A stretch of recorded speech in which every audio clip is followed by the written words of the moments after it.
lahat, mga kapatid. Narito na naman tayo ngayon sa ating Preaching in the Wilderness series kung saan binabasa natin ang Ebanghelyo ng Panginoon na binabasa sa lahat ng mga Katolikong simbahan.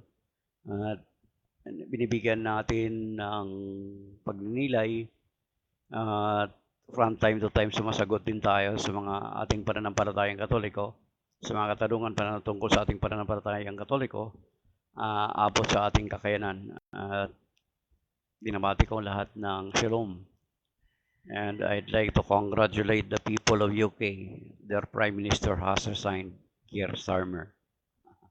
Congrats. So, the Gospel of the day is taken from the Gospel according to Saint Matthew, chapter 7, verses 6 to 12. Glory to you, Lord.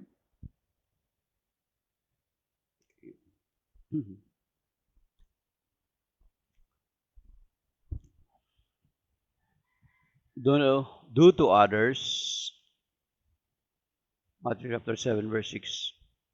Do not give what is holy to dogs, or throw your pearls before swine, lest they trample them underfoot, and turn and tear you to pieces.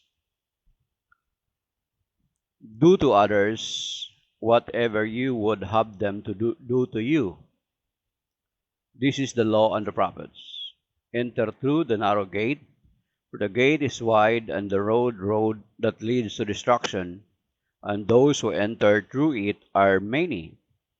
How narrow the gate and constricted the road that leads to life, and those who find it are few. Beware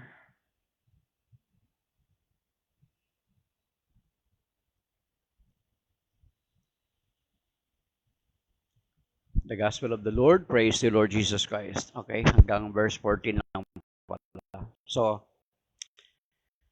I quite feel uncomfortable kasi yun nga itong kinakailangang hawakan yung microphone. Unlike talaga dun sa TikTok na kahit ilagay mo lang sa leg mo lang yung microphone is malinaw ito. Kailangan dito sa Facebook kinakailangan nakadikit yung microphone. Ayan. So, ang Ebanghelyo yun ay nasabi dito sa verse 6 na nag-umpisa sa verse 6 na walang daw itapon ang iyong perlas. Okay. Sa mga bagay na not what is holy to dogs, or throw your pearls before swine, lest they trample them underfoot and turn and tear you to pieces. So hindi natin bigyan ng pansin yan kasi actually ang sabi nila itong yung sinasabing dogs, it refers dun sa mga tao na walang pagkakilala sa Panginoon, then sometimes refers to Gentiles. Mahirap nga naman na ibigay mo yung mga bagay na banal sa kanila ay hindi nila ito pahalagahan. Or yung perlas mo sa mga baboy ay walang halaga sa kanila, hindi nila alam yun, hindi yun pagkain. Ang gusto lang ng mga baboy, pagkain. Yun lang yung mag-attract sa kanila. So, bakit sayangin yung mga bagay na mahalaga sa mga bagay na hindi naman nagpapahalaga dito. So, yan, mga kapatid. So, punta tayo dito sa verse 12. At yung pag nilayan natin verse 12 at saka yung verse 13 hanggang 14. So, itong pinaka-golden rule, ang title niya is Golden Rule, na do to others whatever you would have them do to you. This is the law and the prophets. So, simple lang naman, di ba? Na kung gusto natin gawan tayo ng kapwa natin ng mabuti, then, well, do good to them also.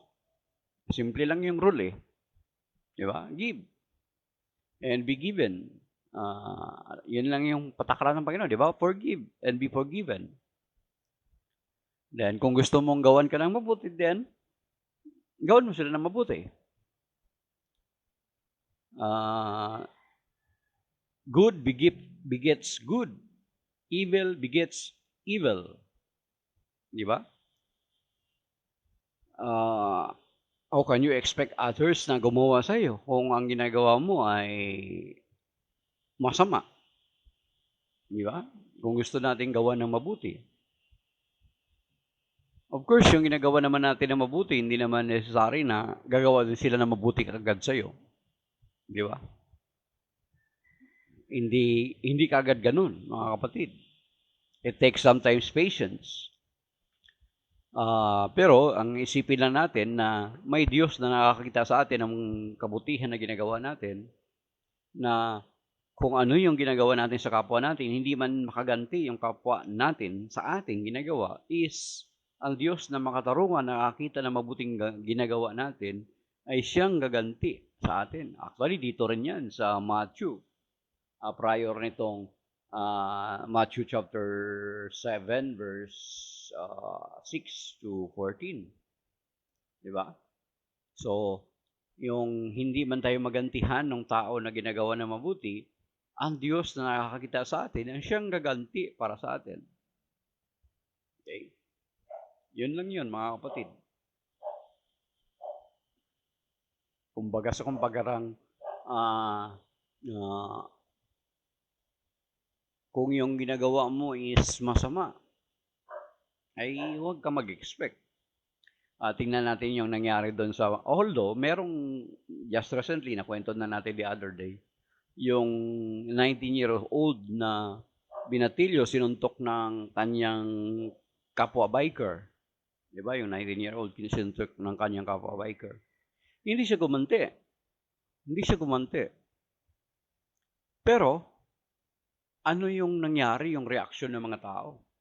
Yung mga tao na nakakita ng sitwasyon online, yun yung nagalit doon sa binata.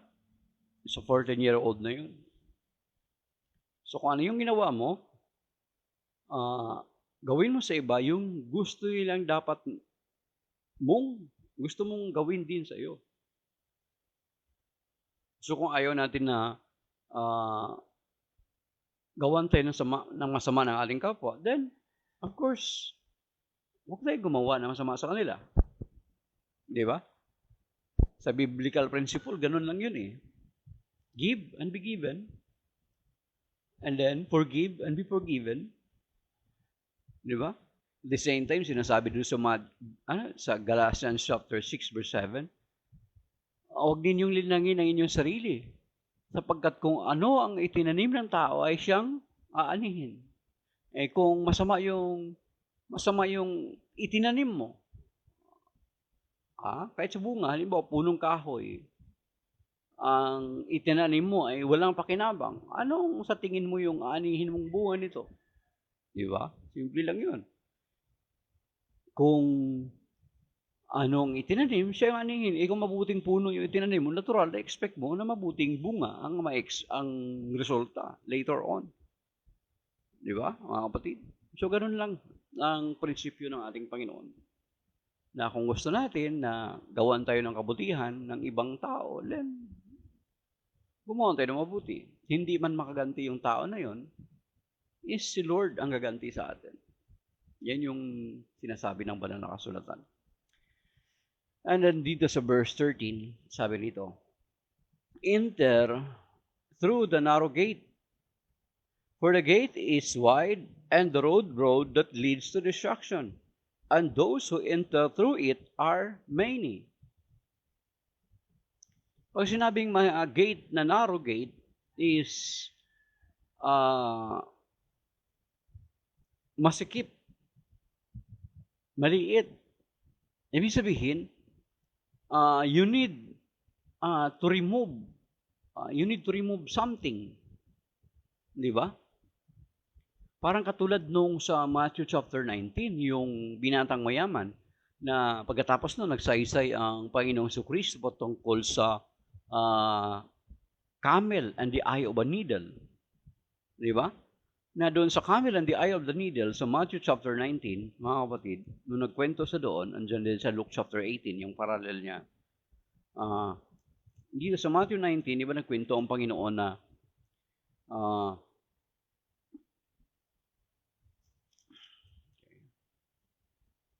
the verses 16 to 30 na ang patungkol sa mayaman, then nagkwento siya ng parable na yung patungkol sa camel and the eye of a needle. Yung camel and the eye of a needle is not actually a literal, mga kapatid. Bagkus itong eye of a needle ay, ang eye of a needle ay isang maliit po siya na gate sa Israel na pagdating na hapon, ang malaking gate sinasara nung gatekeeper at ang binubuksan na lang ay yung maliit na gate na tinatawag nilang eye of a needle. Bakit eye of a needle? Kasi kapag ikaw isang merchant at may camel kang daladala at maraming karga, ang gagawin mo para magkasya ang camel doon sa gate na maliit na tinatawag na eye of a needle ay kinakailangan mo tanggalin yung mga karga-karga, mga kapatid. Tatanggalin mo yung karga-karga para pwede mo, pagkatapos ng kargahin mo, isa-isa mong ipasok yung mga karga sa loob after unloading sa camel. Then yung camel, payuyukuin mo para makapasok doon sa loob. So, yun yung sinasabi dito sa Matthew chapter 7, verse 13, enter at through a narrow gate. Sapagkat itong narrow gate ay mahirap, since na mahirap, maraming ayaw dumaan. Di ba? Maraming ayaw dumaan kasi nahihirapan. Masikip kasi maliit. So, ang sabi dito sa verse 13, mas marami daw ang pumipili ng daang maluwag. Ibig sabihin, easy life, easy faith. Pwede natin mabanggit yung sinasabi na ito yung mga mahilig lamang doon sa prosperity gospel. Pero when it comes to preaching of the cross, patungkol na sa suffering, patungkol na sa cross, mas pipiliin yung prosperity gospel.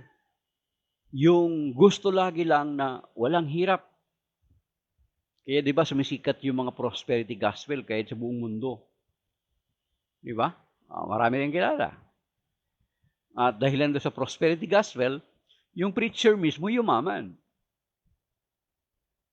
Okay? So, yun yung sinasabi ng Ebanghelyo ngayon na enter through the narrow gate. Hindi ang pananampalataya, ang buhay na walang hanggan, is not an easy road. It is a narrow gate. Matthew 16, di ba, binanggit ng Panginoon Kristo doon, if you want to follow me, take up your cross and follow me. Take up your cross and follow me. Ibig sabihin, may kahirapan, may kabigatan, may struggle. The same with sa Ebanghelyo ngayon, na enter through the narrow gate. Kaya, hindi pwede yung sinasabi na manampalataya ka lamang, ligtas ka na. Or else, babanggain niya ang sinasabi nitong Matthew chapter 7, verse 13, enter through the narrow gate. Mas pinipili ng tao yung wide road. Of course, ibang sekta ay sinasabi nila narrow gate, sila yung narrow gate. Kasi kukunti lang daw sila. Maliit lang daw sila. Tapos ang Catholic Church yung broad road, malawak na daanan. Pero when in fact, kung titingnan natin, hindi ito patungkol sa isang grupo o organisasyon, kundi ito ay patungkol sa ating pagsunod sa ating Panginoong Kristo. Na sa pagsunod sa ating Panginoong Kristo, ay hindi siya easy road, hindi siya easy gulaki. Na manampalataya ka lang, ligtas ka na, yun yung easy road. Yun yung broad road. Manampalataya ka lang. Okay na. Pero samantala, ang sinasabi dito, enter through the narrow gate. You see? Of course, i-quote nung mga kapatid natin, mga separated brethren natin, yung sinasabi doon sa John 3:16. For God so loved the world that He gave His only begotten Son, that whosoever believes in Him might not perish but may have everlasting life. You see, believe lang, sumampalataya lang.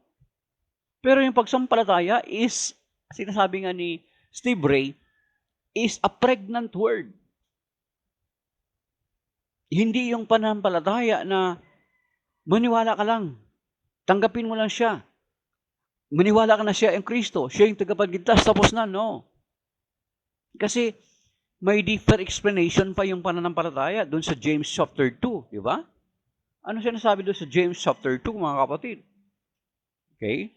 So talagang, ano ito? A narrow gate, a narrow road going to the Lord sa pagsunod natin sa Kanya. Even the Lord Himself, di ba? Nung nagkatawang tao siya, at nag-umpisa siya ng Kanyang ministeryo. Nung may mga sumusunod sa Kanya, may gustong susunod sa Kanya, Lord, gustong sumunod sa iyo. Sabi niya, may lungga ang mga asong gubat. May lungga ang asong gubat.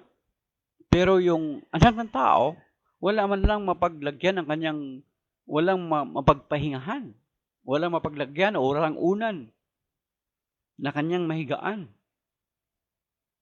Di ba? So, dito sa James chapter 2, ang paliwanag sa pananampalataya, ibig sabihin na hindi ganon. Yung pananampalataya na maniwala ka lang, okay na. Isipin mo lang, makilalanin mo siya na siya yung tagapagligtas, siya yung Mesiyas, siya yung Kristo, okay na.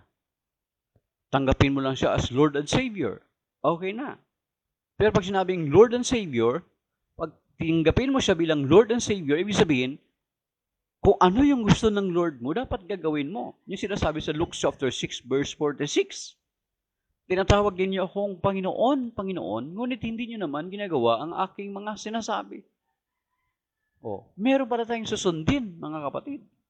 Okay.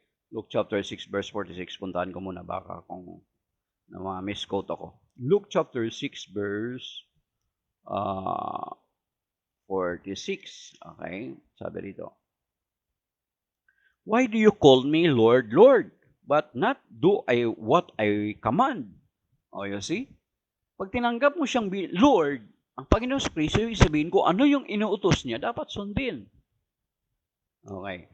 Then, dito sa James chapter 2, yung pananampalataya ay may kahulugan pa. Hindi lang kilalanin mo siya, maniwala ka lang na siya yung Kristo, siya yung tagapagligtas, siya yung Mesiyas, siya yung hari ng mga hari, Panginoon ng mga Panginoon, tapos na. Hindi po. Kasi sabi dito sa James chapter 2, okay. Verses 14 to the following. What good is it, my brother, if someone says he has faith, but does not have good works? Can that faith save him? Yan. If a brother or sister has nothing to wear and has no food for the day, and one of you says to them, go in peace, keep warm and eat well, but you do not give them the necessities of the body, what good is it? Okay?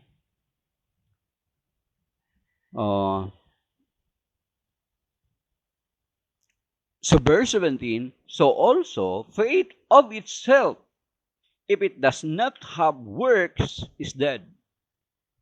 So ang pananampalataya, kung walang kalakip na gawa, ay patay. So hindi pwede na maniwala ka lang, manampalataya ka lang. Tanggapin mo siya as Lord. Pero na binabaliwala natin yung word no Lord. Na once na tinawag natin siyang Lord, we need to do what He commanded us. Luke chapter 6, verse 46. At ang sinasabi niya, mag-ibigan kayo, ibigin niyo ang inyong kapwa. At ang pag-ibig sa kapwa, hindi lamang ito salita, I love you. I love you, brother. I love you, sister. No, it does not end with the word.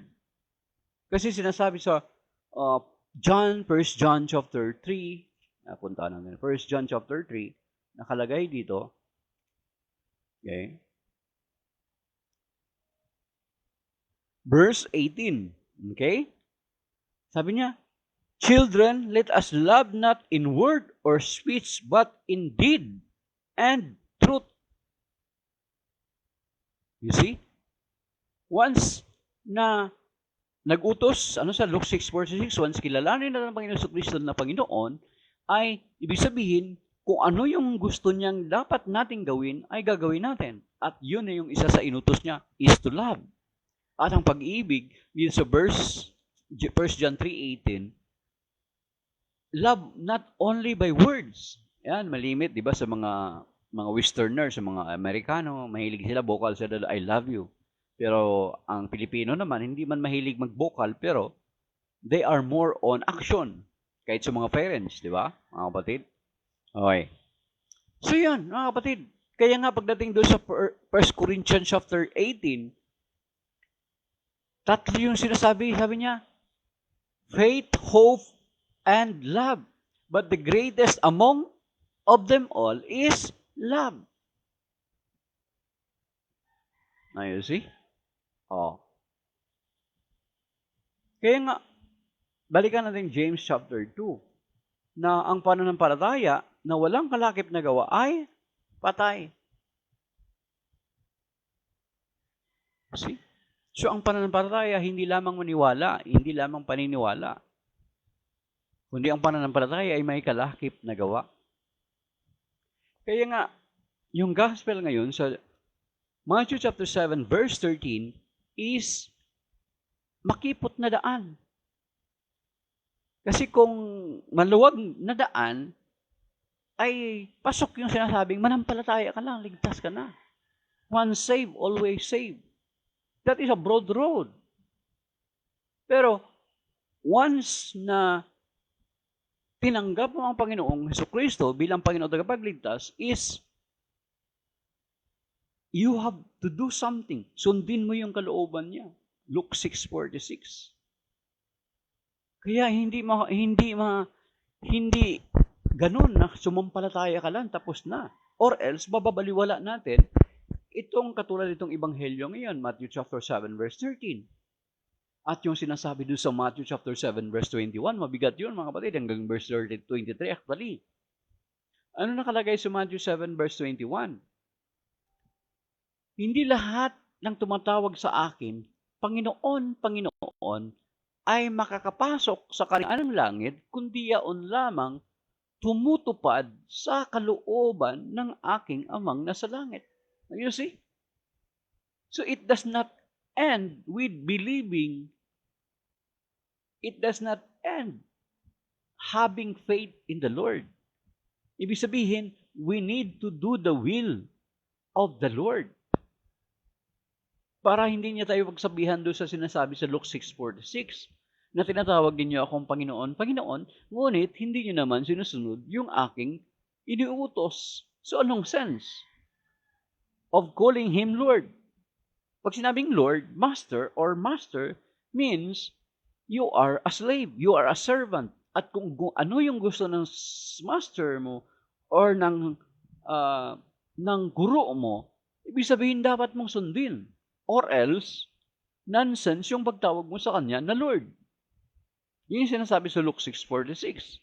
At ito rin sinasabi sa Matthew 7 verse 21. Tinatawag din niyo akong Panginoon, Panginoon.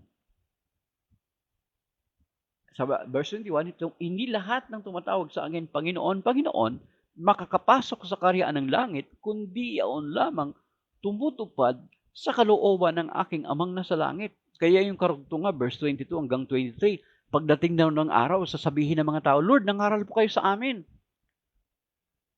Nagpalayas kami ng demonyo. Nagsalita kami sa ibang wika. Anong sabi ng Panginoon?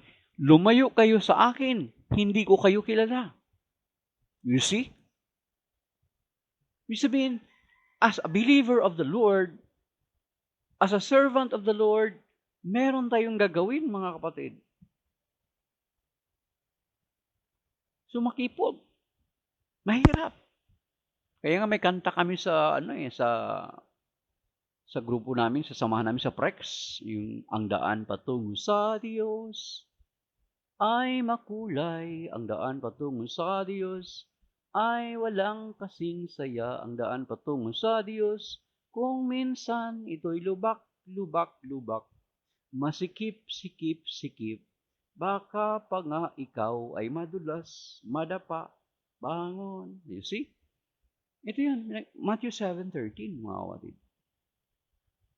So when we follow the Lord, talagang let us expect that there is a struggle. Kaya nga mismo ang Sirach chapter 2. Sirach chapter 2. Na sabi doon na ipinapaalala sa mga maglilingkod sa Panginoon. Naku, kung gusto mo maglingkod sa Panginoon, ihanda mo ang iyong sarili sa mga pagsubok. Basahin niyo Sirach chapter 2 or Ecclesiasticus chapter 2. Makikita niyo doon. Di ba? So, ibig sabihin, ang pagsunod natin sa Panginoon is not just an easy way. Balang araw, kukutyain pa nga tayo. Actually, kukutyain pa tayo dahil sa ating pagsunod sa Panginoon sa Kristo. Kaya nga, merong beatitude. Matthew chapter 5. Darating ang araw, kukutyain tayo, 2 Peter chapter 3. Nakalagay doon. Pagtatawanan tayo. And prior pa man yung 2 Peter chapter 3, doon sa Wisdom chapter 1. Binanggit na doon hanggang chapter 2. Ibig sabihin, parang na-prophecy nabanggit na. At lahat ng sumunod sa Panginoon Kristo, di ba? Mga alagad. Halos sila namatay sila sa grabing kamatayan. San Pedro, ipinakong patiwarik sa krus. San Andres, ipinako sa krus na X. Almost lahat sila, maliban kay St. John the Beloved. St. John the Beloved, actually, according to tradition, according to records ng mga early church, ay actually St. John was tried to be murdered. Pero hindi siya namatay. Kaya ang nangyari sa kanya, tinapon na lang siya sa island of Patmos. Doon sa island of Patmos, naka-receive siya ng revelation. Kaya nagkaroon ng Book of Revelation. You see? Kaya nga, maging doon sa Romans chapter 8, verse 35 to 37. Di ba? Kinakanta natin yan. Sino makapaghihiwalay sa pag-ibig ni Kristo? Kamatayan ba, pag-uusig, gutom o tabak? Hindi, ang lahat ng ito'y kaya nating pagtagumpayan. Di ba? So, ibig sabihin, sa pagsunod sa Panginoon Kristo, hindi mahirap. Example lang, mga kapatid. Mga pari namin, mga religious sila. Ang pangalan ng kanilang congregation is Poor Servants of the Divine Providence. Si Father Dim Bertodaso, na-assign siya sa Kenya, Africa, sa isang liblib na lugar. Yung tinitirahan nila, anak po. Tapos, sa isang beses lang makakain sa isang araw. Makaligo, minsan ay sa loob ng isang buwan, isang beses lang. Kung mayaman ka, pwede ka raw magpa-hukay ng imbakan ng tubig. Kapag umulan, may mapag-imbakan ka ng tubig mo. You see, ang hirap dong, nila, biro mo? Kamuting kahoy, kamuting baging. Baka bihira pa sila kumain ng ng kanin. Wala namang kanin doon. Okay? Tapos ililipat na naman si Father Dim doon sa ibang liblib na lugar. Si Father Alito. Pari namin, Pilipino yun. Na-assign sa Papua. Ay, yung si Father Christopher at saka si Father Ronnie, sa bayan, parang bayan, medyo okay. Father Alito. Parang namayat na si Father Alito sa liblib siya na lugar. Ako, nagsasalita ako patungkol sa mga religious na mga pari namin na poor servants of the divine providence. Yung mga pari namin, ang kanilang ibang mga pari sa Mindanao, pero mo magbabiyahe sila ng motor na pang bundok, pang motocross, ginagamit nila. Ang lalayo ng kanilang assignment. Ang lalayo ng kanilang hinahayo, ilang oras sa biyahe. Ilang ilog yung tatawirin. Actually, isang ilog lang naman yun, kaso lang yung ilog na yun, paikot-ikot kasi. Oh, si Father Efren Diaz. Kwento niya sa amin nung nag-recollection kami sa kanya. Grabe yung mga assignment niya na lugar. Ang layo lakarin, ilang oras. You see? So to follow the Lord is not an easy way. Kaya nga, mas gugustuhin daw ng tao yung broad road. Okay? Kaya ang Catholic Church hindi makonsider na broad road. Bakit? Sa Catholic Church, kinakailangan mo makinig ka sa bishop. Ha? Yung mga pare. Kahit yung mga pare namin, kinakailangan makinig sila sa bishop. Kung Katoliko ka, alam mo ba sa Katoliko, bawal ang contraception. Kinakailangan magpigil ka talaga sa sarili mo. Yung normal cycle, calendar method. Kapag gumagamit ka ng contraception, mga kapatid, alam nyo ba, you are committing a mortal sin. Kapag may IUD ka, it needs to be a confession. Kailangan mo may kumpisal. Meron kang nagpa-ligate. Ay, bawal pa yan sa simbahan. Nagkasala ka, mortal. Pag mamatay ka, pwede ka may impyerno. Okay?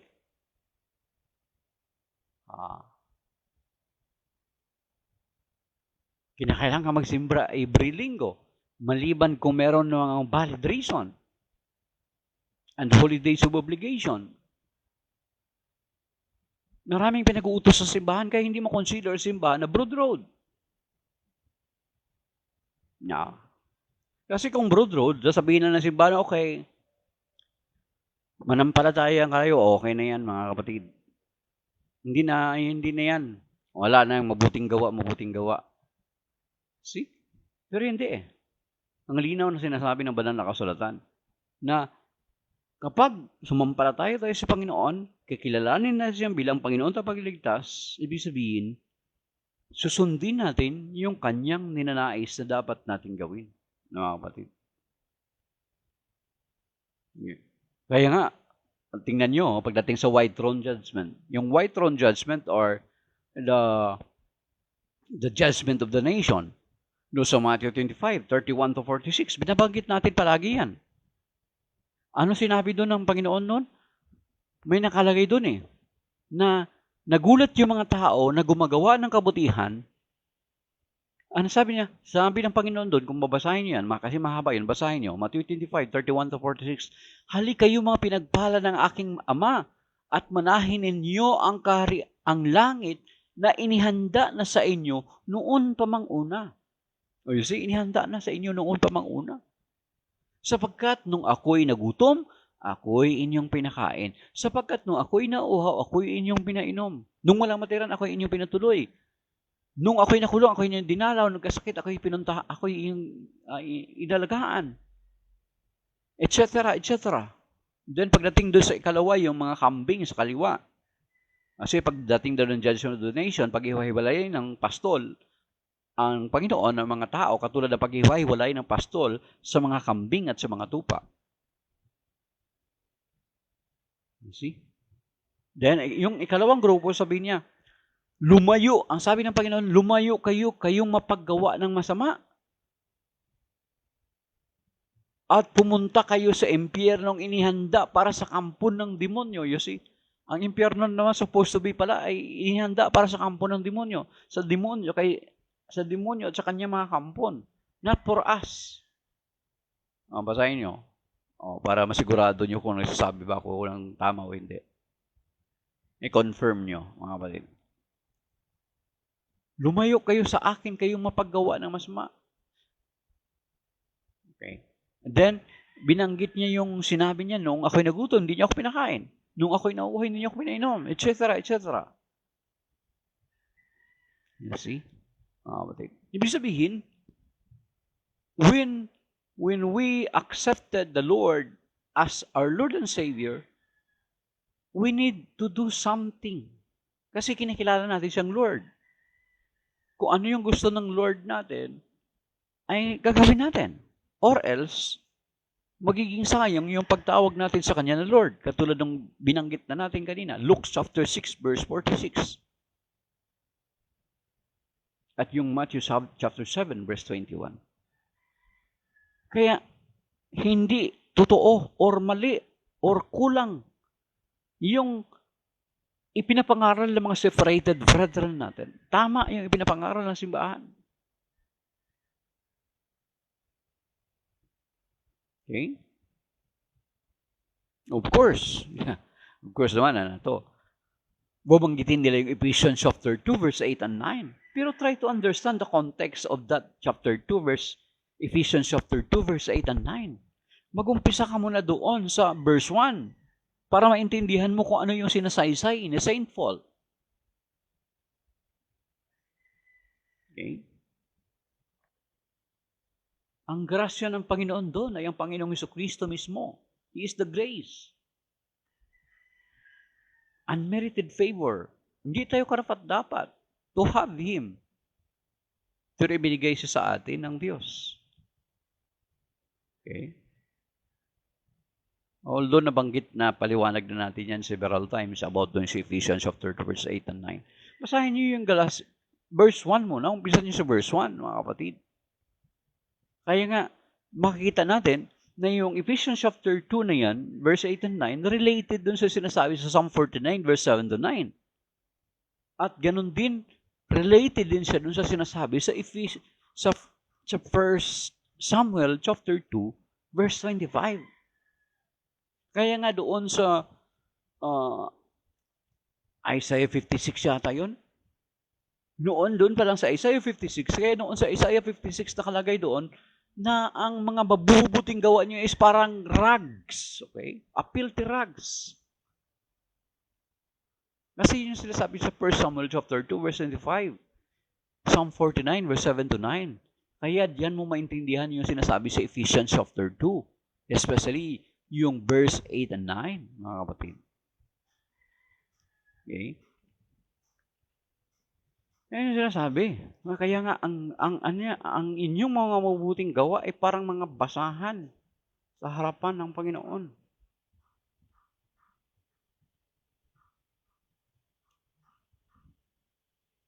Okay? So, hanapin nyo dyan, mga kapatid. Your good works is like a filthy rag, sabi doon.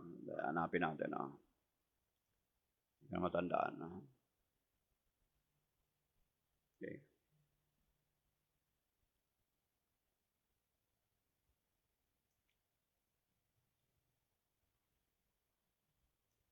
Pero pagdating sa bagong tipan, ang mabuting gawa natin is precious, mahalaga sa Panginoon. Kasi yun yung gusto niya, gumawa tayo ng kabutihan.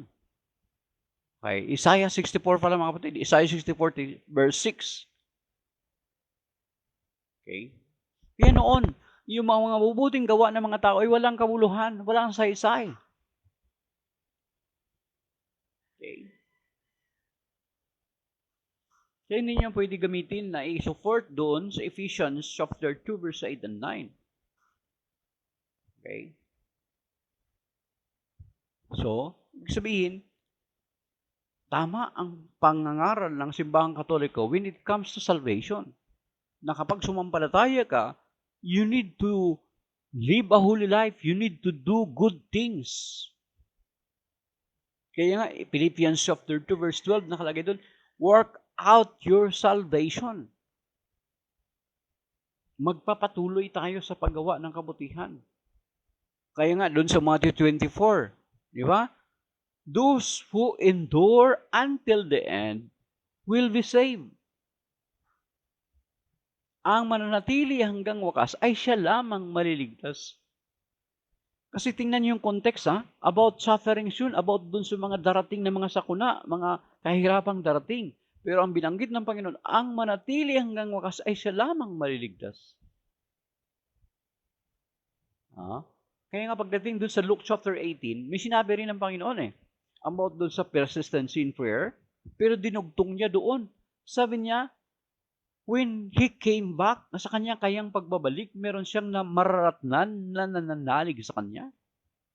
Meron kayang magpipersevere, meron kayang mananatili hanggang wakas.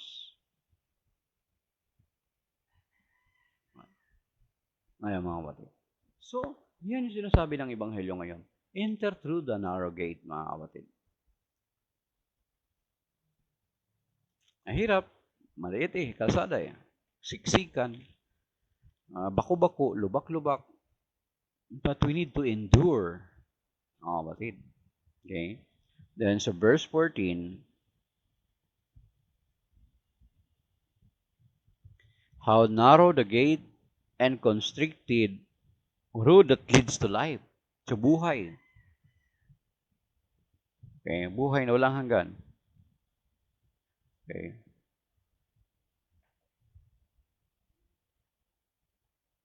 And hello, Ate Andy at saka Ate Nieven. Good morning. Shalom. Then, how narrow the gate and constricted the road that leads to life, and those who find it are few. Okay. Okay. Kukunti lang daw makakatagpo. Kukunti lang yung dumadaan doon. Kasi mahirap. Yan. Bakit natin piliin ang maliit na kalsada, di ba? O kahit ikaw.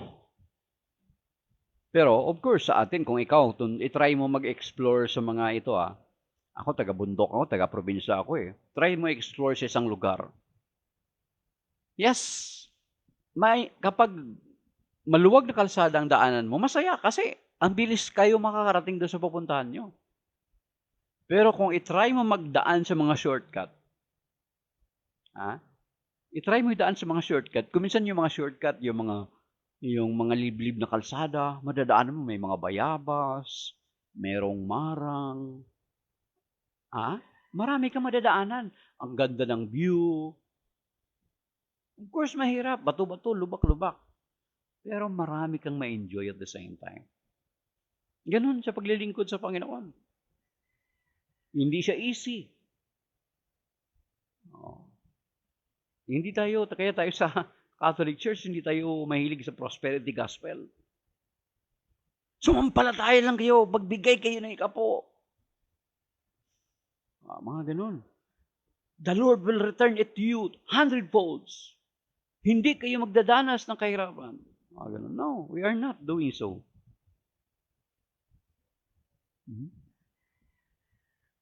Di ba? Mahirap ba?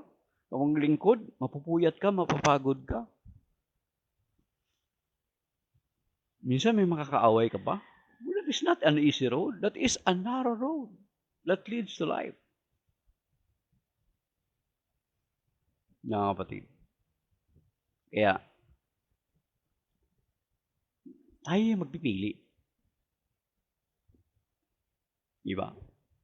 Tayo yung magpipili, ano yung susundin natin? Ano yung lalakaran natin? A narrow road that leads to life or a broad road that leads to destruction?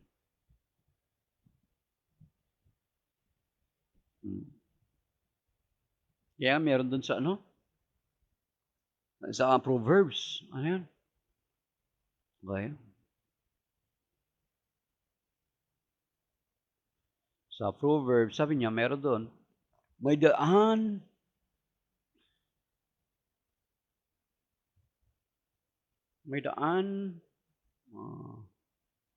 patungo na nilalakaran ng tao. Kaya,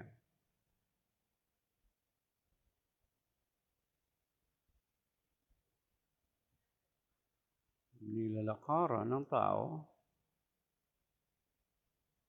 Sa Kawikaan yun, mga kapatid, hanapin natin kasi yung tagal hindi ko na-memorize.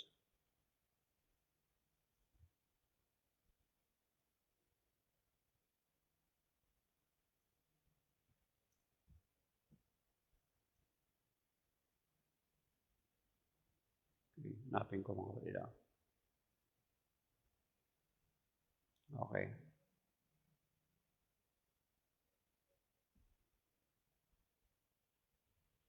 Okay. Isa. Kawikaan 14, verse 12 to 27, mga kapatid. Okay, tingnan natin.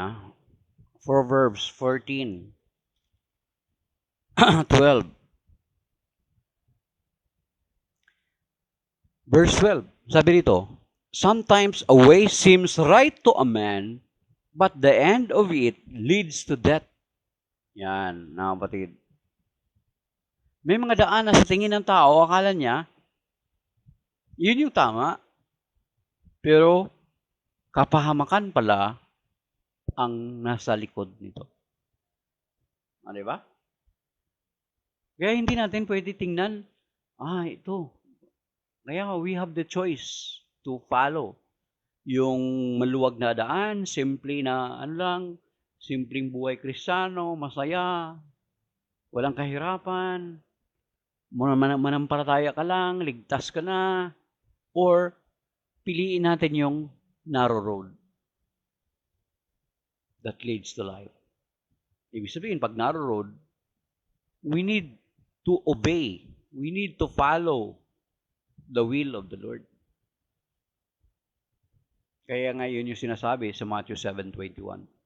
Hindi lahat ng tumatawag sa akin sa Lord, Lord, makakapasok sa kaharian ng langit, kundi yaon lamang tumutupad sa kalooban ng aking amang nasa langit. So, maybe that is by now, mga kapatid. Shalom, and may God bless us and keep us safe and sound sa araw na ito.